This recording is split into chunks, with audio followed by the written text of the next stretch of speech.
Staying with Sri Lanka, 219 people have contracted the coronavirus in the country. At least 7 of them have died. The country is already under immense economic pressure. The Easter bombings last year shattered Sri Lanka's tourism sector. And the Wuhan virus is likely to make matters worse. So what is Sri Lanka's plan of action? How is the island country planning to cope with the coronavirus? Is the Lankan government doing enough? To answer these questions, I'm being joined by a very special guest from Colombo, former Prime Minister of Sri Lanka, Ranil Wickrasinhes. Welcome to Beyond, Mr. Wickrasinhes. My first question to you is, how is Sri Lanka coping with this crisis, and what do you make of the government's response? Well, actually, the lockdown has been successful. The government has acted. I must say the health service is doing a wonderful job. So is the military, the police, public sector, and the private sector. People are cooperating. So that part has been successful. But where the government, I think, made a lapse is that they did not get the equipment early in January. We should have got more testing kits, more face masks, more ventilators. We delayed on that. And I hope they are sufficient now, because we have to lift this lockdown partially. And you have to go to testing, keep testing like Germany and South Korea. If you keep testing only, there's some way to hold it. Even with testing, South Korea has found cases returning.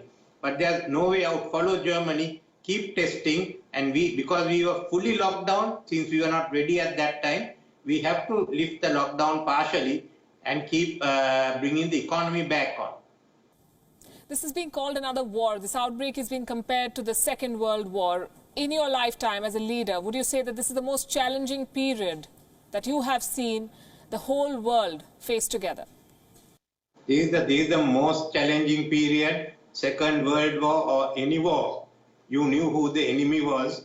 Even if you take on the ISIS, we knew who's doing it. But here we don't know who was responsible. I think at Dubai, I mentioned, we've seen the upside of globalization. Now we are going to see the downside. But no one thought it will come so fast. And it's basically undermining all the economies. It's like what happened to the Soviet with this. Economy collapsed, it collapsed. So we are all in a very, very difficult situation globally. And there's no global leadership coming. That's the other problem that we are having in facing this. Is this a collective failure of global leadership? Organizations like the World Health Organization that should have taken the lead have come under a fair bit of criticism. The United Nations Security Council met belatedly, but there was no resolution. How do you think the leaders of the world have failed in a crisis like this? It's collective failure. Leaders are not the institutions.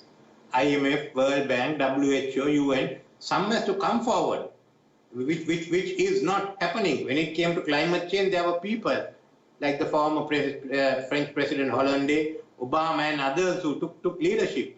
When it came to World War II, Roosevelt took leadership with Churchill and Stalin and Chiang Kai-shek.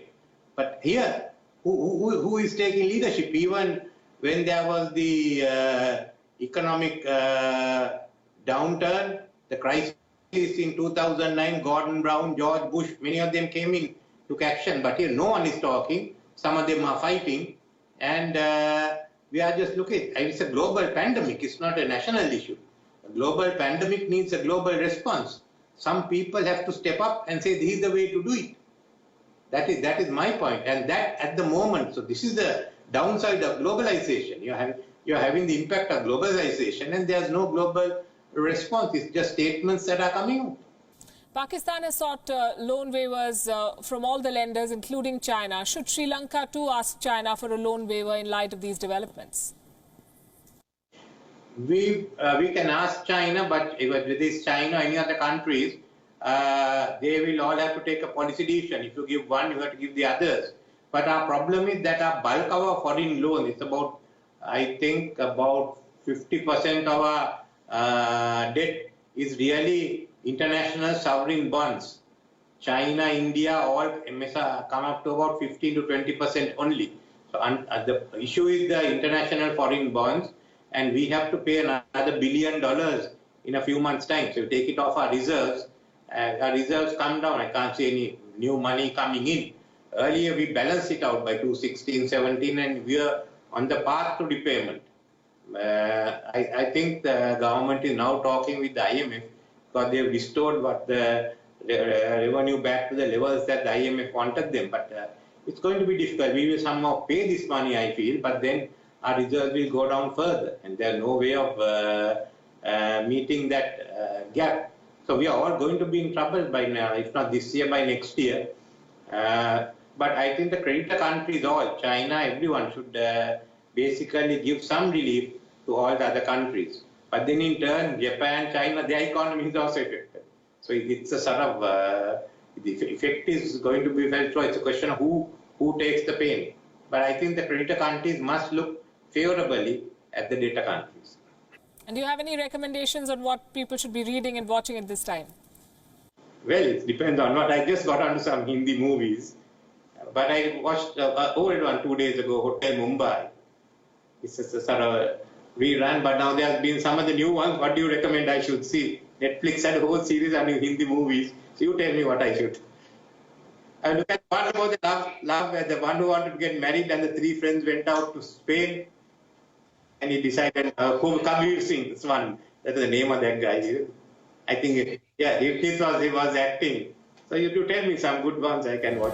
Well, we're making a list for him. If you have any recommendations on what he should see, just send us a line. That was former Prime Minister of Sri Lanka, Ranil Wickrasinhes, with us from Colombo.